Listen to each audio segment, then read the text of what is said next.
إله إلا الله وحده لا شريك له وأشهد أن محمدًا عبده ورسوله أما بعد فأعوذ بالله من الشيطان الرجيم بسم الله الرحمن الرحيم وسارعوا إلى مغفرة من ربكم وجنة عرضها السماوات والأرض أعدت للمتقين الذين ينفقون في السراء والضراء والكاظمين الغيظ والعافين عن الناس والله يحب المحسنين والذين إذا فعلوا فاحشة أو ظلموا أنفسهم ذكروا الله فاستغفروا لذنوبهم ومن يغفر الذنوب إلا الله ولم يصروا على ما فعلوا وهم يعلمون وقال الله تعالى في مقام آخر فبما رحمة من الله لنت لهم ولو كنت فظا غليظ القلب لانفضوا من حولك فاعف عنهم واستغفر لهم وشاورهم في الأمر فإذا عزمت فتوكل على الله إن الله يحب المتوكلين وقال النبي صلى الله عليه وسلم ليس الشديد بالسرعة إنما الشديد الذي يملك نفسه عند الغضب وقال النبي صلى الله عليه وسلم إن الله تعالى رفيق يحب الرفق ويعطي على الرفق ما لا يعطي على العنف وما لا يعطي على ما سواه وقال النبي صلى الله عليه وسلم إن الغضب لا يفسد الإيمان كما يفسد الصبر العسل صدق اللہ العظیم۔ میرے انتہائی واجب الاحترام قابل صد احترام بھائیوں، دوستوں اور بزرگوں، میں نے آپ کے سامنے قرآن کریم کی چند آیات اور نبی اکرم صلی اللہ علیہ وسلم کے ارشادات میں سے چند حدیثیں پڑھی ہیں۔ قرآن کریم کی جو آیات میں نے آپ کے سامنے تلاوت کی، اس میں اللہ رب العزت ارشاد فرماتے ہیں کہ اللہ تعالیٰ نے جو جنت تعمیر کی ہے، عرضها السماوات والارض، اس کی چوڑائی آسمان اور زمین سے زیادہ ہے، اعدت للمتقین، اور اللہ تعالیٰ نے یہ جنت نیکوکاروں کے لیے تیار کی ہے۔ اب یہ پرہیزگار لوگ کون ہیں جن کے لیے اللہ نے اپنی جنت کو تعمیر کیا اور اللہ ایسے لوگوں کو پسند کرتا ہے؟ تو اللہ تعالیٰ نے ان کی صفات بیان فرمائی، الذین ينفقون فی السراء والضراء، یہ وہ لوگ ہیں جو اللہ کے راستے میں خرچ کرتے ہیں، چاہے تنگ دستی میں ہو، فقر کی حالت میں ہو، تکلیف اور مشقت میں ہو، پریشانی میں ہو، خوشحالی میں ہو، ہر وقت اللہ کی راہ میں خرچ کرتے ہیں۔ نمبر 2، والکاظمین الغیظ، یہ وہ لوگ ہیں جو اپنے غصے کو پینے والے ہیں، والعافین عن الناس، اور لوگوں کو معاف کرنے والے ہیں، واللہ یحب المحسنین، اور اللہ تعالیٰ نیکوکاروں کو پسند کرتا ہے۔ والذین اذا فعلوا فاحشة او ظلموا انفسهم، اگر ان سے کسی بے حیائی کا ارتکاب ہو جائے یا یہ اپنے نفسوں پر ظلم کر دیں تو یہ فوراً اللہ کی طرف متوجہ ہوتے ہیں اور استغفار کرتے ہیں، کیونکہ انہیں معلوم ہے گناہوں کا معاف کرنے والا کوئی نہیں ہے سوائے اللہ کے۔ تو اللہ تعالیٰ نے ان آیات میں ایمان والوں کے اوصاف بیان فرمائے۔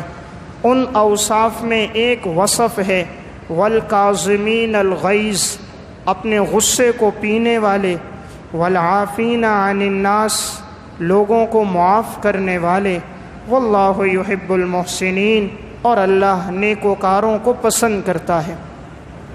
قرآن اور حدیث کی تعلیمات میں ہمیں ایک چیز کی تعلیم بہت زیادہ ملتی ہے، وہ ہے اپنے آپ کو غصے میں قابو میں رکھنا۔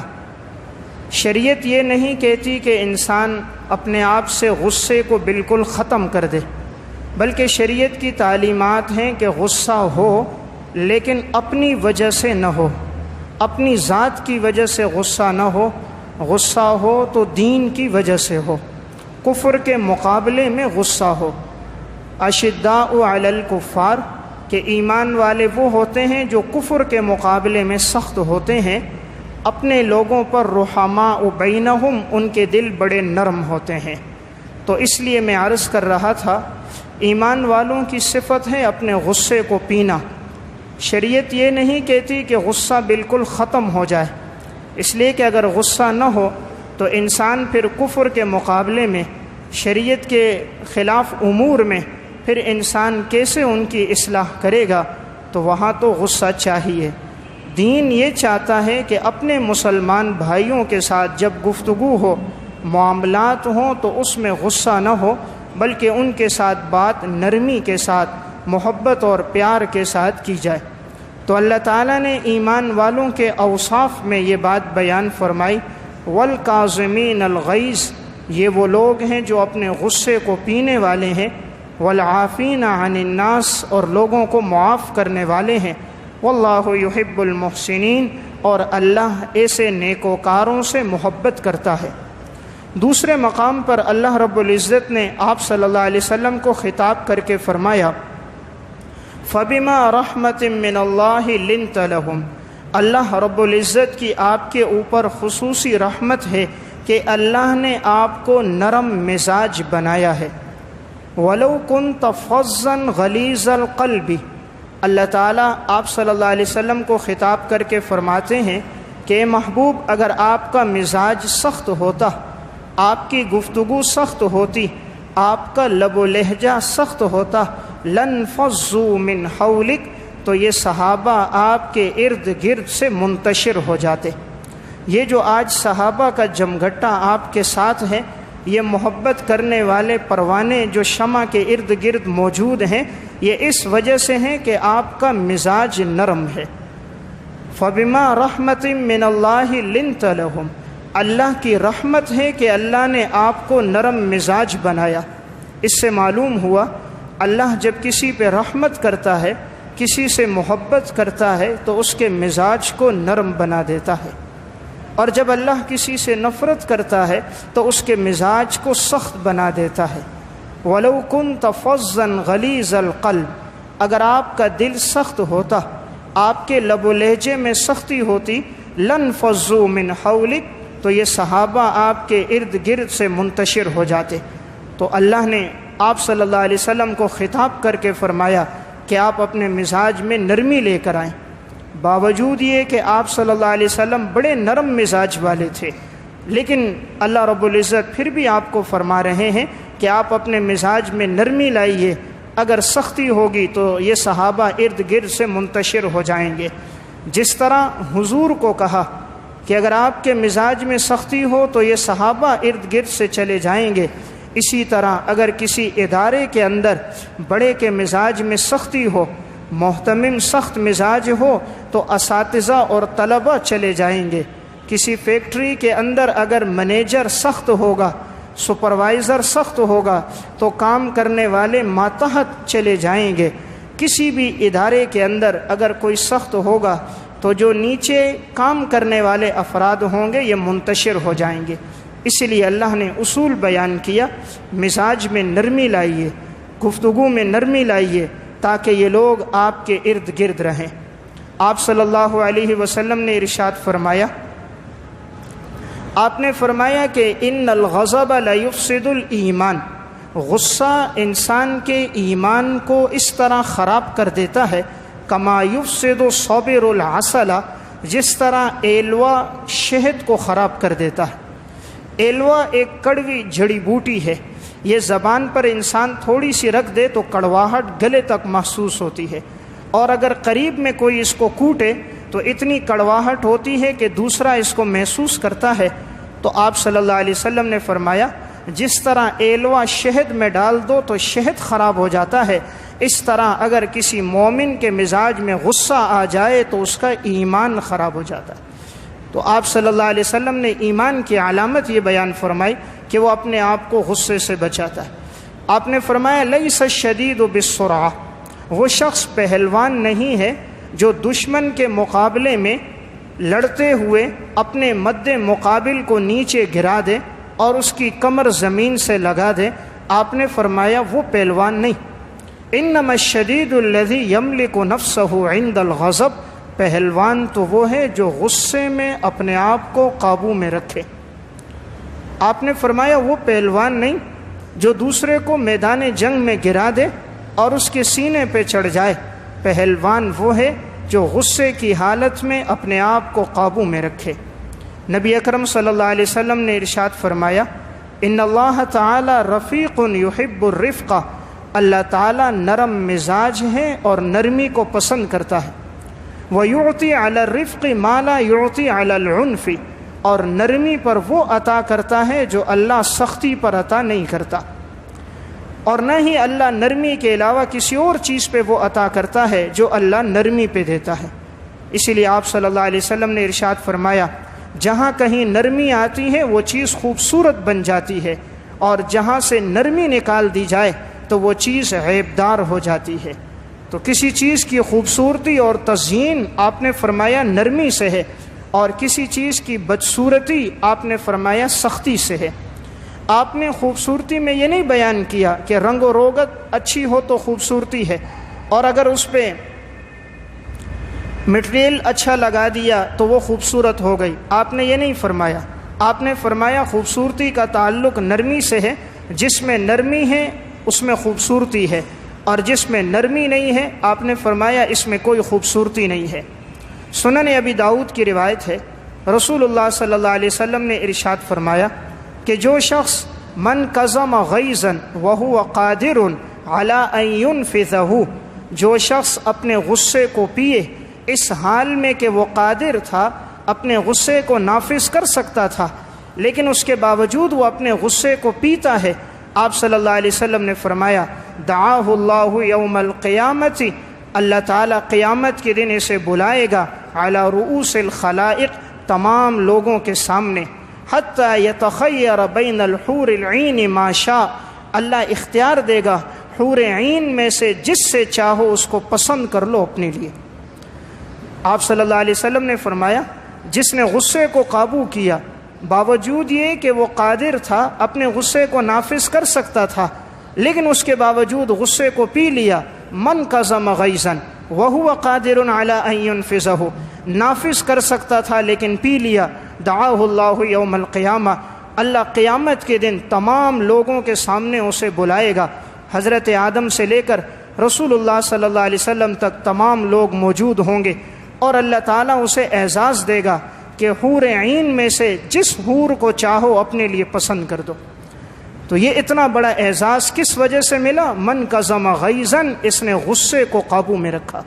تو شریعت کی تعلیمات یہ ہیں کہ انسان ہر موقع پر کوشش کرے اپنے آپ کو غصے سے بچائے اور نرمی کے ساتھ، شفقت کے ساتھ اور محبت کے ساتھ زندگی گزارے۔ حضرات صحابہ اور سلف کی زندگی میں نرمی کتنی تھی، خود نبی اکرم صلی اللہ علیہ وسلم کے مزاج میں کتنی نرمی تھی۔ میں چند ایک واقعات عرض کروں گا جس سے معلوم ہوگا حضرات صحابہ اور سلف نے کس طرح زندگی گزاری ہے۔ آج تو ہمارے ہاں معمولی باتوں پہ جھگڑا ہو رہا ہوتا ہے، جس بازار کو دیکھو، جس گلی کے کونے پر دیکھو جھگڑا نظر آتا ہے، معمولی باتوں پر باپ بیٹا، بیٹا اور باپ، ساس بہو، بہو اور ساس دست و گریبان نظر آتے ہیں۔ فیکٹریوں میں جاؤ تو سیٹھ اور نوکر، سپروائزر اور کام کرنے والے جھگڑے میں نظر آتے ہیں۔ ہر جگہ یہ غصے کی ایک فضا بنی ہوئی ہے۔ اس کی بنیادی وجہ یہ ہے کہ ہم شریعت کی تعلیمات سے ناواقف ہیں۔ دین ہمیں حکم دیتا ہے کہ غصے کو پیو، جو قابو میں رکھے گا اس کا اعزاز اللہ کے ہاں اکرام بہت زیادہ ہوگا۔ خود آپ صلی اللہ علیہ وسلم کی حالت کیا ہے؟ صحیح بخاری میں واقعہ ہے، آپ صلی اللہ علیہ وسلم اپنی تلوار لٹکا کر درخت کے ساتھ آرام فرما رہے تھے۔ اتنے میں ایک یہودی آیا اور اس آپ کی تلوار کو لیا اور نیام سے نکال کر آپ سے کہنے لگا من یمنعک منی، کون آپ کو مجھ سے بچائے گا؟ آپ صلی اللہ علیہ وسلم نے ایک جملہ کہا، اللہ، میرا رب مجھے بچائے گا۔ اس پہ کپ کپی طاری ہو گئی اور اس کے ہاتھ سے تلوار گر گئی۔ آپ صلی اللہ علیہ وسلم نے تلوار اٹھا لی، آپ نے فرمایا من یمنعک منی، اب تجھے کون مجھ سے بچائے گا؟ تو وہ معافیاں مانگنے لگا، مجھے معاف کر دو۔ صحابہ بھی آ گئے، فرمایا یا رسول اللہ سر قلم کر دیں، آپ نے فرمایا نہیں، آپ نے معاف کر دیا۔ تو آپ کے مزاج میں ایسی نرمی تھی کہ جس نے تلوار نکالی آپ کو قتل کرنے کے لیے، باوجود یہ کہ آپ اس پر قادر تھے، چاہے تو قتل کر دیتے، لیکن آپ صلی اللہ علیہ وسلم نے اسے معاف کر دیا۔ ایک یہودی سے آپ صلی اللہ علیہ وسلم نے قرضہ لیا، ابھی مدت باقی تھی، وہ آیا اور بھری مجلس میں آپ صلی اللہ علیہ وسلم کو سخت الفاظ کہنے لگا۔ صحابہ اکرام اٹھ گئے، یا رسول اللہ اجازت دیں۔ آپ نے فرمایا اسے کچھ نہ کہو، ان لصاحب الحق مقالا، جس کا حق ہوتا ہے اسے گفتگو کرنے کا اختیار ہوتا ہے، اس کا میرے اوپر حق ہے، تو اگر یہ کوئی سخت بات بھی کہتا ہے تو میں اسے برداشت کروں گا۔ آپ نے اسے کچھ نہ کہا۔ تو آپ کے مزاج میں بڑی نرمی تھی۔ طائف کا واقعہ اس پر شاہد ہے کہ آپ کے ساتھ کیسے ظلم و ستم کا معاملہ کیا گیا، پتھر مار مار کے آپ صلی اللہ علیہ وسلم کا جسم لہو لہان ہو گیا، لیکن اس کے باوجود آپ نے نہایت نرمی اور شفقت کے ساتھ صرف انہیں معاف ہی نہیں کیا بلکہ آپ نے دعا بھی فرمائی، اللہم اہد قومی فإنہم لا يعلمون، اے اللہ میری قوم کے لوگوں کو ہدایت عطا فرما، یہ لوگ نہیں جانتے ہیں۔ تو آپ کے مزاج میں ہمہ وقت نرمی تھی۔ وہ خاتون جس نے آپ کو کھانے میں زہر ملا کر دیا تھا، آپ صلی اللہ علیہ وسلم اس پر قادر تھے، چاہے تو قتل کر دیتے، لیکن آپ نے اس خاتون کو بھی معاف کیا، حالانکہ وفات کے وقت بھی آپ فرماتے تھے کہ میں اس زہر کے اثرات اپنے اندر محسوس کر رہا ہوں۔ اپنے سگے چچا کے قاتل حضرت وحشی کو آپ نے معاف کر دیا، جس نے آپ کے چچا کے جسم کے 17 ٹکڑے کر دیے تھے، کان الگ، دل الگ، کلیجہ الگ، آنکھیں الگ، لیکن یہ امت کو ایک درس دینا تھا کہ جب نبی اپنے سگے چچا کے قاتل کو معاف کر سکتا ہے تو تم گالی دینے والے کو معاف نہیں کر سکتے، تم ہاتھ اٹھانے والے کو معاف نہیں کر سکتے، تم برا بلا کہنے والے کو معاف نہیں کر سکتے۔ یہ امت کو ایک درس تھا کہ غصے میں اپنے آپ کو قابو میں رکھو، نرمی کے ساتھ زندگی گزارو۔ علامہ آلوسی رحمہ اللہ کی تفسیر ہے روح المعانی، اس میں انہوں نے اس آیت کے ذیل میں والکاظمین الغیظ والعافین عن الناس، اس کے ذیل میں ایک واقعہ نقل فرمایا۔ حضرت علی رضی اللہ تعالیٰ عنہ کے پوتے ہیں اور حضرت حسین کے صاحبزادے ہیں، ان کا نام ہے علی بن حسین، جنہیں زین العابدین کہا جاتا ہے۔ یہ زین العابدین کی خادمہ ان کو وضو کروا رہی تھی، وضو کرواتے ہوئے پانی ڈالتے ہوئے اچانک ان سے وہ لوٹا گر پڑا اور زین العابدین کے رخساروں پہ لگا، آپ کے رخسار زخمی ہو گئے، خون بہنے لگ گیا۔ آپ نے یہ نظر اٹھا کر جو دیکھا تو خادمہ نے قرآن کی یہی آیت پڑھی، ایمان والے وہ ہیں والکاظمین الغیظ، جو اپنے غصے کو پینے والے ہیں۔ زین العابدین نے غصے کو پی لیا۔ خادمہ نے دوسرا جملہ کہا والعافین عن الناس، ایمان والے وہ ہیں جو لوگوں کو معاف کرتے ہیں۔ زین العابدین نے فرمایا میں نے تمہیں معاف کر دیا۔ خادمہ نے تیسرا جملہ پڑھا واللہ یحب المحسنین، ایمان والے تو نیکیاں کرتے ہیں اور اللہ ان نیکوکاروں کو پسند کرتا ہے، فرمایا جاؤ میں نے تمہیں آزاد کر دیا۔ دیکھیں خادمہ کے ہاتھ سے لوٹا گر رہا ہے، چہرہ زخمی ہو رہا ہے، چاہتے تو یہاں اپنا غصہ نکال سکتے تھے، عموماً انسان غصہ نکالتا ہے کمزوروں پر، یہاں خادمہ کمزور تھی اور تھی بھی عورت پہ غصہ نکالنا بنسبت مرد کے زیادہ آسان ہوتا ہے، تو عورت بھی ہے، خادمہ بھی ہے، نوکرانی بھی ہے، اس کے باوجود زین العابدین نے صرف معاف ہی نہیں کیا بلکہ اس کو آزاد بھی کر دیا۔ آج یہ کہا جاتا ہے کہ جی بھائی فلاں کو غصہ آ گیا اور غصے میں بلڈ پریشر ہائی ہو گیا، اسے پتہ نہ چلا۔ یہ بلڈ پریشر کمزوروں پہ کیوں ہائی ہوتا ہے، اپنے سے طاقتور پہ کیوں ہائی نہیں ہوتا؟ ہمیشہ یہ بلڈ پریشر کمزور پر ہائی ہوگا، جب دیکھے گا اپنے سے ماتحت ہے تو وہاں ہائی ہوگا، کبھی اپنے سے طاقتور پہ کیوں نہیں ہوتا؟ جب سیر کو 1.25 سیر ملتا ہے وہاں بلڈ پریشر ہائی نہیں ہوتا، ہاں جب سیر سے نیچے نصف آدھا کلو ہوتا ہے وہاں بلڈ پریشر ہائی ہوتا۔ اس لیے محتمم کا بلڈ پریشر ہائی ہوگا استادوں پر، فیکٹری کے سیٹ کا بلڈ پریشر ہائی ہوگا اپنے نوکروں پر، سپروائزر کا بلڈ پریشر ہائی ہوگا ماتحتوں پر، کبھی سپروائزر کا سیٹ پر کیوں نہیں ہوتا؟ وجہ کیا ہے؟ وجہ یہ ہے کہ انسان جسے کمزور سمجھتا ہے وہاں غصہ نکالتا ہے۔ وہ سمجھ رہا ہے یہ میرے ماتحت ہے، میں جتنی سناؤں گا یہ برداشت کریں گے، کیونکہ یہ تو نوکر ہیں، کام کرنے والے ہیں، ورنہ انہیں میں نکال دوں گا۔ تو انسان ہمیشہ اپنے سے کمزور پہ غصہ نکالتا ہے۔ کہتے ہیں جی میں غصے میں پاگل ہو جاتا ہوں، غصے میں ہتھیار نکال دیے، جی میں پاگل ہو جاتا ہوں۔ لیکن اگر سامنے سے طاقتور نظر آتا ہے تو یہ پاگل اپنا ہتھیار چھپا لیتا ہے۔ یہ غصہ بڑا سمجھدار ہے، جو طاقتور کو دیکھتا ہے تو چھپ جاتا ہے، اور کمزور کو دیکھتا ہے تو آپے سے باہر ہو جاتا ہے۔ اصل وجہ کیا ہے؟ غصے کے پیچھے تکبر بنیاد ہے کہ انسان دوسرے کو ذلیل سمجھ رہا ہوتا ہے، اس کو اپنے سے ماتحت اور حقیر سمجھتا ہے، اس لیے اپنا غصہ اس پہ نکالتا ہے۔ اس لیے غصے کی بنیاد تکبر ہے، اور تکبر وہ گناہ ہے کہ رسول اللہ صلی اللہ علیہ وسلم ارشاد فرماتے ہیں کہ جس شخص کے دل میں رائی کے دانے کے برابر بھی تکبر ہوگا، آپ نے فرمایا وہ جنت میں داخل نہیں ہوگا۔ من کان فی قلبہ مثقال ذرۃ من کبر، رائی کے دانے کے برابر تکبر ہے، آپ نے فرمایا لا يدخل الجنہ، ایسا آدمی جنت میں داخل نہیں ہوگا۔ تو سلف نے زندگی گزاری ہے نرمی کے ساتھ، کوئی بھی موقع آیا ہے تو اپنے آپ کو غصے سے بچایا ہے۔ حضرت ابراہیم ابن ادہم رحمہ اللہ بڑے اللہ والے بزرگ گزرے۔ امام غزالی نے احیاء علوم الدین میں واقعہ لکھا، ایک دفعہ ایک جگہ سے گزر رہے تھے تو علاقے کے اندر جو وہاں پر اس دور کے پولیس والے تھے، علاقے کے محافظ تھے، وہ انہیں پہچانتے نہیں تھے، تو ابراہیم ابن ادہم کے پاس آئے اور اس سے آ کر کہنے لگے کیا تم عبد ہو؟ عربی میں عبد کہتے ہیں غلام کو، اور عبد بندے کو بھی کہتے ہیں۔ تو انہوں نے کہا ہاں میں عبد ہوں۔ ان کا مطلب تھا میں اللہ کا بندہ ہوں، اور وہ یہ سمجھا کہ شاید یہ غلام ہے۔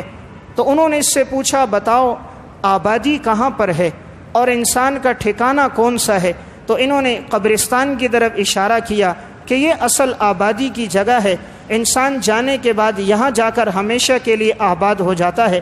تو اسے غصہ آیا کہ میں اس سے بستی پوچھ رہا ہوں، یہ قبرستان کی طرف اشارہ کر رہا ہے۔ اس نے کوڑا نکالا، ابراہیم ابن ادہم کے سر پہ مارا، چمڑے کا کوڑا تھا، سر پہ جو لگا تو خون بہنے لگ گیا۔ ابراہیم ابن ادہم نے کچھ نہ کہا، خاموشی سے چلنے لگے۔ اتنے میں چند لوگوں نے آپ کو دیکھا، دوڑتے ہوئے آئے، حضرت کس نے آپ کو تکلیف پہنچا دی؟ آپ نے زبان سے کچھ نہ کہا۔ لوگوں نے کہا تو نے پہنچائی ہے؟ اس پولیس والے سے کہا، اس نے کہا ہاں مجھے پتہ نہیں تھا کہ یہ ابراہیم ابن ادہم ہے۔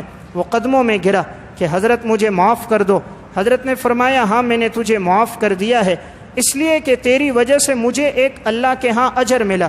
تو نے تکلیف دی، میں نے صبر کیا، میں تحمل پہ چلا، میں نے تجھ پر غصہ نہ کیا، اللہ کے ہاں مجھے اجر مل گیا۔ تو میں نے مناسب نہ سمجھا کہ میں تجھے برا بلا کہوں اور تو اللہ کے ہاں مبغوض ہو جائے۔ تیری وجہ سے مجھے اجر ملا تو میں تیرے لیے دعا کرتا ہوں تاکہ تجھے بھی اجر مل جائے کہ اللہ تجھے ہدایت دے۔ تو یہ اللہ والے وہ لوگ ہوتے ہیں جنہیں کوئی تکلیف بھی پہنچاتا ہے تو یہ لوگ آگے سے نرمی کا معاملہ کرتے ہیں۔ حضرت معروف کرخی رحمہ اللہ، امام غزالی نے احیاء علوم الدین میں لکھا، معروف کرخی رحمہ اللہ دریائے دجلہ کے کنارے بیٹھے ہوئے ہیں اور اس اللہ کا ذکر کر رہے ہیں۔ آپ کے ساتھ آپ کے چند خلفاء بھی موجود تھے۔ اتنے میں نوجوان آئے اور انہوں نے کشتی بک کروائی اور اس کشتی میں بیٹھ کر آئے، گانا گانے لگے اور رقص کرنے لگے، اور حضرت کے سامنے آ کر انہوں نے کشتی کو روک دیا اور رقص کرتے ہوئے، گانا گاتے ہوئے نازیبا الفاظ بھی کہنے لگے۔ ایسے موقع پر انسان عموماً آپے سے باہر ہو جاتا ہے جب رقص و سرور کی محفل لگی ہوئی ہو، اور پھر انسان ماتحت پہ غصہ زیادہ نکالتا ہے۔ اللہ والے کسی کو کچھ کہتے نہیں ہیں تو یہاں آ کر اس نے اور زیادہ باتیں کی۔ معروف کرخی رحمہ اللہ ذکر کرتے رہے۔ اتنے میں یہ نوجوان پھر آگے چلے گئے کشتی میں۔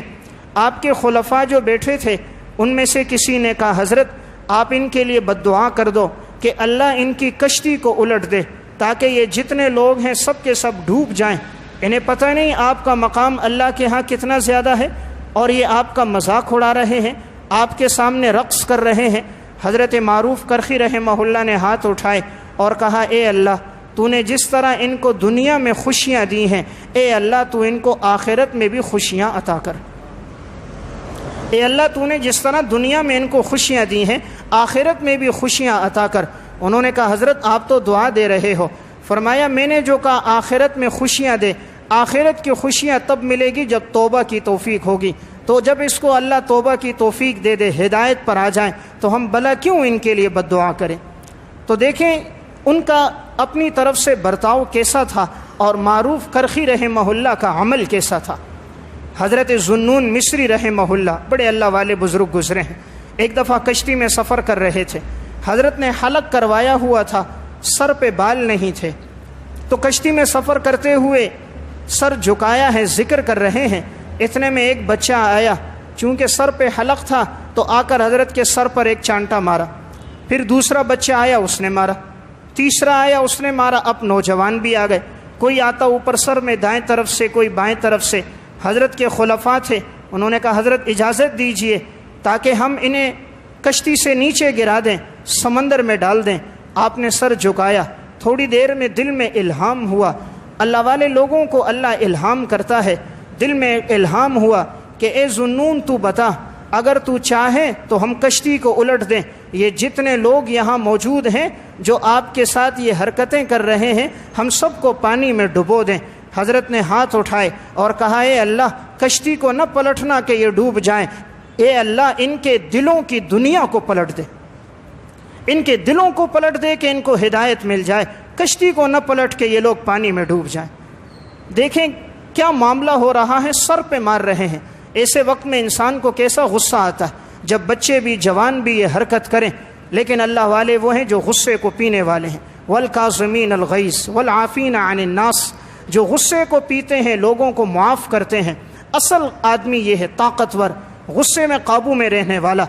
انسان کی شخصیت کو پہچاننا ہے، اسے غصے میں دیکھو، اگر وہ قابو میں ہے تو سمجھنا چاہیے عند اللہ مقبول ہے، اگر وہ آپے سے باہر ہو جاتا ہے سمجھنا چاہیے کہ یہ شخص اللہ کے ہاں پسندیدہ نہیں ہے، چونکہ غصہ شیطان کی طرف سے۔ اس لیے حدیث میں آتا ہے، رسول اللہ صلی اللہ علیہ وسلم نے فرمایا کہ یہ جو غصہ ہے یہ آگ سے بھڑکتا ہے، آگ سے بھڑکتا ہے، اس آگ کو ٹھنڈا کرو پانی سے، اس لیے غصہ آئے تو پانی پی لو۔ آپ نے فرمایا کھڑے ہو تو بیٹھ جاؤ، بیٹھے ہو تو لیٹ جاؤ، یا وضو کرو یا عبادت میں لگ جاؤ تاکہ یہ غصہ ختم ہو جائے۔ اب اس کی آپ نے دو علامتیں بیان کی کہ غصہ آگ سے ہے، کیسے پتہ چلتا ہے؟ آپ صلی اللہ علیہ وسلم نے فرمایا کیا تم نہیں دیکھتے ہو جسے غصہ آتا ہے تو ان حمرۃ عینیہ، اس کی آنکھیں سرخ ہو جاتی ہیں، تم نہیں دیکھتے ہو؟ انتفاخ ادواجہ، آپ نے فرمایا کہ اس کی رگیں پھول جاتی ہیں، انتفاخ کہتے ہیں پھولنے کو، اوداج رگیں، آپ نے کہا غصے میں دیکھو رگیں پھول جاتی ہیں، آنکھیں سرخ ہو جاتی ہیں، تو یہ علامت ہے کہ یہ غصہ آگ کے شعلے سے ہے، تبھی اس کے اثرات چہرے پہ نظر آ رہے ہیں۔ اس لیے آپ نے کہا اس آگ کو بجھاؤ پانی کے ذریعے سے، چونکہ غصہ جو آتا ہے وہ شیطان کی طرف سے، شیطان آگ سے پیدا ہوا ہے، اس لیے آگ کو ختم کرنا ہے تو پانی کے ذریعے ختم ہوگی۔ تو بہرحال قرآن کریم کی ان آیات میں اللہ رب العزت نے ہمیں اس بات کا حکم دیا ہے کہ ہم غصے میں اپنے آپ کو قابو میں رکھیں، والعافین عن الناس، اور لوگوں کو معاف کریں۔ آپ صلی اللہ علیہ وسلم راستے میں آ رہے تھے، صحیح مسلم کی روایت ہے، ابو مسعود انصاری رضی اللہ تعالی عنہ اپنے غلام کو کوڑے سے مار رہے تھے، خود فرماتے ہیں کنت اضرب بالغلام، میں اپنے غلام کو، اپنے عبد کو مار رہا تھا کوڑے کے ذریعے سے۔ اتنے میں نے پیچھے سے ایک آواز سنی، اعلم ابا مسعود، اعلم ابا مسعود۔ جو میں نے پیچھے مڑ کے دیکھا تو آپ صلی اللہ علیہ وسلم تھے، تو آپ صلی اللہ علیہ وسلم نے میری طرف نظر کی اور فرمایا کہ اے ابو مسعود، جتنا تمہیں اس غلام کے اوپر قدرت ہے تم سے کئی گنا زیادہ اللہ کو تمہارے اوپر قدرت ہے، تمہیں جتنی غلام پر طاقت ہے اس سے کئی گنا اللہ کو تمہارے اوپر قدرت ہے، جب اللہ تمہیں معاف کرتا ہے تو تم بھی اسے معاف کرو۔ آپ کا یہ جو جملہ تھا ابو مسعود کے دل پہ لگا، کہا یا رسول اللہ آپ کو گواہ بناتا ہوں، میں نے اسے اللہ کی رضا کے لیے آزاد کر دیا۔ آپ صلی اللہ علیہ وسلم نے فرمایا کہ اما لو لم تفعل، اگر تم اس طرح نہ کرتے تو جہنم کی آگ تمہیں سلگا کے رکھ دیتی، جہنم کی آگ تمہیں جلا دیتی اگر تم اس طرح نہ کرتے۔ تو دیکھیں صحابی رسول ہے، کتنا بڑا مقام ہے، لیکن غلام کے اوپر جو ہاتھ اٹھایا، اپنا غصہ نکالنے لگے، تو آپ صلی اللہ علیہ وسلم نے یہ جملہ کہہ دیا، تمہیں جتنی اس پر قدرت ہے اس سے کہیں گنا اللہ کو تمہارے اوپر قدرت ہے۔ اس لیے ہمیشہ انسان یہ غور کرے مجھ سے کتنی غلطیاں ہوتی ہیں اور میرا رب میری غلطیوں کو کتنی مرتبہ معاف کرتا ہے۔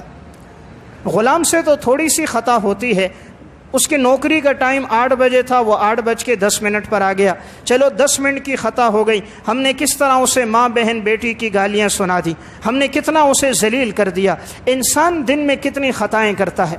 انسان نوکر کو کیا دیتا ہے؟ 8,000 12,000 15,000 تنخواہ دیتا ہے، اور اس سے کام کتنا لیتا ہے؟ 8 بجے سے 6 بجے تک 10-12 گھنٹے وہ ڈیوٹی کرتا ہے، اور اسے 15,000 کی تنخواہ دی، لیکن اس پورے وقت میں وہ ملازم ہوگا، اس کے بات کے علاوہ بات نہیں کر سکتا، جو کہے گا اسے مانے گا، اس کے سامنے سر جھکائے گا۔ 15 گھنٹے 12 گھنٹے ڈیوٹی کر رہا ہے۔ رب العالمین نے کتنا عطا کیا، لیکن انسان نے اللہ کی کتنی فرما برداری کی، کتنے گناہ کرتا ہے لیکن اللہ معاف کر دیتا ہے۔ یہ تو صرف 10,000 دے رہا ہے، رب نے کتنی نعمتیں دی ہیں۔ اللہ نے ان آنکھوں میں بلف لگائے، اللہ نے کانوں میں شنوائی کے آلات لگائے، اللہ نے زبان میں ذائقہ چکھنے کی صلاحیت رکھی، اللہ نے پاؤں میں چلنے کی طاقت رکھی، ہاتھوں میں پکڑنے کی قوت رکھی، سورج کو، آسمان زمین کے نظام کو انسان کے لیے بنایا، لیکن اللہ رب العزت نے انسان کی پکڑ ہر بات پہ نہیں کی۔ اگر اللہ پکڑ کرتا تو دھرتی پہ کوئی چلتا ہوا نظر نہ آتا۔ تو جتنا رب ہمیں معاف کرتا ہے اتنا ہم بھی اپنے ماتحتوں کو معاف کریں۔ جب کسی پر غصہ آ جائے تھوڑی دیر کے لیے سوچنا چاہیے، اگر یہ غلطی میرے بیٹے سے ہو جاتی کیا میں اس پر اتنا غصہ نکالتا؟ اگر یہ گناہ میرے سالے سے، میرے بھتیجے سے، میرے بھانجے سے ہو جاتا تو کیا میں اس پر اتنا غصہ نکالتا؟ تو جب اس پر میں اتنا غصہ نہیں کرتا، یہ بھی تو کسی کا بیٹا ہے، یہ بھی کسی کا بھانجا اور والد ہے۔ آج اگر گھر کے کھانے میں نمک تیز ہو جائے، مسالہ تیز ہو جائے، سسر کو بھی غصہ آتا ہے، شوہر کو بھی آتا ہے، پلیٹ اٹھا کے پھینک دیتا ہے، ماں بہن بیٹی کی گالیاں دینا شروع کر دیتا ہے، یہ کیسا کھانا پکایا کہ نمک تیز ہے، مسالہ تیز ہے۔ لیکن انسان کیا سوچتا ہے کہ اس کی بیٹی کو کوئی اس طرح نہ کہے۔ اگر اس کی بیٹی کسی کے ہاں ہے، وہاں اگر نمک تیز ہو جائے تو آپ کیا گوارا کریں گے کہ میرا داماد میری بیٹی کو کچھ نہ کہے، معاف کرے؟ وہاں تو چاہتے ہیں وہ میری بیٹی کو معاف کرے۔ جو آپ کے گھر میں، یہ بھی تو کسی کی بیٹی ہے، یہ بھی تو کسی کی بہن ہے۔ آپ کی بیٹی پہ ظلم ہوتا ہے، اس کے لیے تعویذ لینے جاتے ہیں، مولانا صاحب کوئی وظیفہ بتائیے، مولانا صاحب کوئی تعویذ بتائیے، میری بیٹی پہ ظلم ہو رہا ہے۔ تو گھر میں جو لے کر آئے وہ بھی تو کسی کی بیٹیاں تھیں۔ اس لیے جو اپنی بہوؤں پہ ظلم کرتا ہے تو اس کی بیٹیوں پہ ظلم ہوتا ہے۔ بہوؤں پہ ظلم نہ کرو، آپ کی بیٹیاں سکون میں رہیں گی۔ اگر یہ چاہو کہ آپ کی بیٹیاں اطمینان کی زندگی گزاریں، آپ کے گھر میں آنے والی جو ہے اس کے ساتھ اچھا سلوک کرو۔ آپ کی بیٹی جہاں ہوگی خدا اسے سکھ میں رکھے گا، اطمینان میں رکھے گا۔ اگر تم نے اس پہ ظلم کیا ہے، تمہاری بیٹی شیش محل میں بھی چلے جائے، سونے کے محلات میں بھی رہے، اسے اطمینان نہیں ملے گا، آئے دن جھگڑا ہوگا، اس لیے کہ دل تو خدا کے قبضے میں ہے، دل تو رب العالمین کے اختیار میں ہے۔ اس لیے آپ فرماتے ہیں کہ ابن آدم کے قلوب رب العالمین کی 2 انگلیوں کے درمیان ہے، جس طرح چاہتا ہے پلٹ دیتا ہے۔ جب یہاں فرما برداری ہوتی ہے وہ وہاں ان کو اس کے لیے فرما بردار کر دیتا ہے، جب یہاں نافرمانی ہوتی ہے نظام ایسا چلتا ہے کہ پھر وہاں بھی الٹ ہو جاتا ہے۔ تو میں عرض کر رہا تھا، قرآن حکم یہ دیتا ہے اپنے ماتحتوں کے ساتھ عفو و درگزر کے ساتھ زندگی گزارو، انہیں معاف کرو۔ حضرت قیس بن سعد رحمہ اللہ بڑے اللہ والے بزرگ گزرے، ان کی خادمہ گوشت پکا کے لا رہی تھی اور یہ سیخوں پہ گوشت لگایا ہوا تھا، سیخیں انتہائی گرم تھیں، تندور میں پکائی تھیں تو سیخیں انتہائی گرم تھیں۔ جیسے ہی ان کے پاس لے کر آئیں، خادمہ کے ہاتھ سے سیخیں گر گئیں اور ان کا چھوٹا سا دودھ پیتا بچہ تھا، وہ سیخیں جو اس پر گری تو ان کی کھال جل گئی اور اسی تکلیف میں بچے کا انتقال ہو گیا۔ اب اندازہ کیجئے اگر دودھ پیتے بچے کا انتقال ہو جائے، آنکھوں کے سامنے ہو جائے اور وہ بھی نوکرانی کے ذریعے سے ہو، تو انسان اپنا کتنا غصہ نکالتا ہے۔ آج کوئی ہوتا تو شاید یا قتل کر دیتا یا مار مار کے برا حال کر دیتا۔ انہوں نے اس کی طرف جو نظر اٹھائی، اس نے کہا مجھ سے غلطی ہو گئی، میں نے جان بوجھ کے نہیں کیا، کہا جا میں نے تجھے اللہ کے لیے آزاد کر دی۔ بیٹے پہ ظلم ہو رہا ہے، جلا رہا ہے اور بیٹا آگ سے جل رہا ہے، لیکن عفو و درگزر، اللہ نے یہ مقام جو رکھا ہے عفو و درگزر پہ رکھا ہے۔ اس لیے اللہ کی صفت حلیم، اللہ بردبار ہے، اللہ صبر کرنے والا ہے۔ ابراہیم علیہ السلام کی صفت اللہ بیان کرتا ہے، ان ابراہیم لحلیم اواہ منیب، ابراہیم وہ ہے جو بردبار ہے۔ اللہ جب محبت کرتا ہے بردبار بنا دیتا ہے، کیونکہ کائنات میں رب العالمین کو سب سے زیادہ محبت ابراہیم خلیل اللہ سے تھی۔ اس لیے ابراہیم کی صفت بیان کی، لحلیم، بردبار ہے۔ تو دیکھنا چاہیے، گریبان میں جھانکنا چاہیے۔ اگر رب نے مجھے بردبار بنایا ہے، تحمل مزاج بنایا ہے، تو خوش ہونا چاہیے۔ میرے اندر وہ صفت ہے جو ابراہیم خلیل اللہ میں ہے، میرے اندر وہ صفت ہے جو محمد الرسول اللہ میں ہے۔ اور اگر غصے میں آپے سے باہر ہوں تو شاید میں فرعون اور قارون، میں نمرود کے طریقے پہ چل رہا ہوں، میں سنت پہ نہیں چل رہا۔ تو سنت طریقہ ہے غصے میں قابو میں رہنا۔ ایک واقعہ امام غزالی نے احیاء علوم الدین میں نقل کیا۔ ایک بزرگ گزرے حضرت ابو عبداللہ خیاط رحمہ اللہ۔ خیاط عربی میں کہتے ہیں درزی کو۔ یہ کپڑے سلائی کرنے والے تھے، کپڑے سلائی کر کے لوگوں کو دیتے تھے، بڑے اللہ والے تھے۔ تو ابو خیاط رحمہ اللہ کے پاس ایک مجوسی کپڑے لے کر آیا، انہوں نے کپڑے اسے سلائی کر کے دیے۔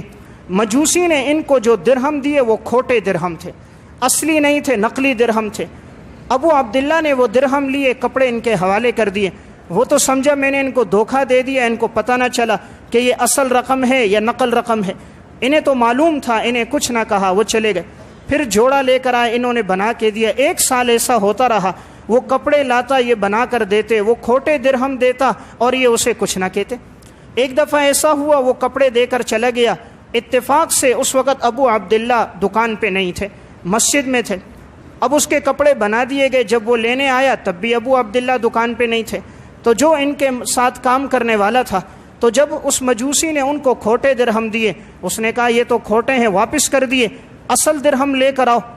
اب یہ مجوسی جب وہاں سے واپس چلا گیا، ابو عبداللہ آیا، انہوں نے واقعہ سنایا۔ ابو عبداللہ نے کہا تم نے کیوں واپس کر دیا؟ کہا حضرت کھوٹے درہم لے کر آیا تھا۔ ابو عبداللہ نے فرمایا یہ تو 1 سال سے میرے پاس آ رہا ہے، ہر دفعہ مجھے کھوٹے درہم دیتا ہے، میں وہ درہم لے کر ایک ایسا کنواں جس میں پانی نہیں ہے، اس کنویں میں ڈال دیتا ہوں۔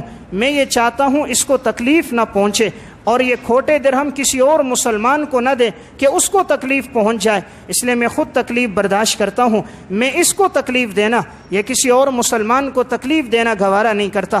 انہوں نے اپنے نوکر سے یہ بات کی، اس نے جا کر اس مجوسی کو بتایا۔ مجوسی اس بات سے اتنا متاثر ہوا، اسی وقت آیا اور ان کے ہاتھ پر مسلمان ہو گیا۔ اب ایک آدمی اگر آج ہمیں کوئی کھوٹے درہم دے، آج کے دور میں نقلی پیسہ دے دے، ہم تو اسے پکڑیں گے، 4 لگائیں گے بھی، بازار میں گھسیٹیں گے بھی، پولیس کے حوالے بھی کریں گے، نقلی رقم دے کے جا رہا ہے۔ لیکن یہ وہ لوگ تھے جن کی زندگیوں میں صبر و تحمل تھا، برداشت کے ساتھ، حلیم الطبع لوگ تھے، مزاج کے خلاف باتیں بھی دیکھتے تھے لیکن پھر بھی برداشت کرتے تھے۔ حضرت شاہ اسماعیل شہید رحمہ اللہ بڑے اللہ والے بزرگ اور عالم گزرے ہیں۔ اسی طرح بیان کر رہے تھے، مجمع کے اندر سے ایک شخص کھڑا ہو گیا، شاہ اسماعیل شہید سے کہتا ہے کہ حضرت معاذ اللہ آپ زنا سے پیدا ہوئے ہو، آپ حرام زادے ہو۔ اب بڑے مجمع میں کوئی کہے آپ حرامی ہو، یہ کتنا سخت جملہ ہے، آپ زنا سے پیدا ہوئے ہو، کتنے سخت الفاظ ہیں۔ حضرت نے اسی موقع پر کہا تمہیں غلط فہمی ہوئی ہے، میرے والد کے نکاح کے 2 گواہ ابھی بھی دہلی میں موجود ہیں، فلاں فلاں آدمی میرے والدین کے نکاح کے گواہ ہیں، وہ دہلی میں ہیں، میں نکاح سے پیدا ہوا ہوں، میں زنا سے نہیں پیدا ہوا۔ پھر اپنی تقریر آگے شروع کر دی۔ دیکھیے جملہ کتنا سخت ہے اور جواب کتنے نرم و نازک اور محبت کے لہجے سے ہے۔ آج اگر کسی کو یہ کہہ دیا جاتا تو شاید دوسرے کا سر نہ رہتا، یا تو سر پھاڑ دیتا یا اس کے دانت باقی نہ چھوڑتا، اس نے مجھے حرامی کہا۔ لیکن یہاں دیکھیے کتنی محبت سے پیش آ رہے ہیں۔ آج جو جھگڑے ہوتے نظر آتے ہیں اس کی بنیادی وجہ غصے میں انسان آپے سے باہر ہوتا ہے، گھر والی کو طلاق دے دیتا ہے، ساری زندگی پچھتاتا ہے۔ اب 4 بچے 5 بچے ہیں، سنبھالنے والا کوئی نہیں، بچیوں کی زندگیاں ضائع ہو جاتی ہیں، بچے تعلیم سے تربیت سے دور ہو جاتے ہیں۔ بنیادی وجہ کیا بنتی ہے؟ غصہ۔ باپ بیٹے کا جھگڑا ہے، بنیاد غصہ۔ ساس بہو کا جھگڑا ہے، بنیاد غصہ۔ جس ادارے میں جو جھگڑا نظر آئے گا پیچھے بنیاد غصہ نظر آئے گی۔ اس لیے شریعت کی تعلیمات ہیں والکاظمین الغیظ، کہ انسان غصے میں اپنے آپ کو قابو میں رکھے، والعافین عن الناس، اور لوگوں کو معاف کرے۔ اللہ نے فرمایا واللہ یحب المحسنین، ایسے لوگ مجھے پسند ہیں۔ اللہ مجھے اور آپ کو عمل کی توفیق عطا فرمائے۔